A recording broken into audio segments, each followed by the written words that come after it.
লিঙ্কে ক্লিক করার পরে আমাদের সামনে এমন একটি ইন্টারফেস তৈরি হবে।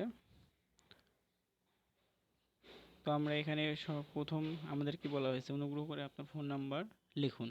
এখানে আপনি 0 বাদে আপনার ফোন নাম্বারটি লিখবেন। তারপরে এখানে বলা হয়েছে অনুগ্রহ করে আপনার ব্যবহারকারীর নাম লিখুন। এখন এখানে কি লিখবেন? আপনার নামটি লিখবেন। এখন অনুগ্রহ করে আপনার পাসওয়ার্ড লিখুন। এখানে আপনি 1 2 3 4 5 6 7 8 আপনার ইচ্ছে মতো একটা পাসওয়ার্ড আপনি দিলেন। এখন বলছে অনুগ্রহ করে ফান্ডের পাসওয়ার্ড দিন। ফান্ডের পাসওয়ার্ডটা কি? আপনি যখন টাকাটা উইথড্র দিবেন তখন আপনার কাছে পাসওয়ার্ড চাইবে। ওই পাসওয়ার্ডটা এখানে দেওয়া লাগবে, সেট করা লাগবে আর কি। এখানে যে পাসওয়ার্ডটা দেবেন ওখানে ওই পাসওয়ার্ড দিলে আপনি উইথড্র করতে পারবেন, না হলে পারবেন না।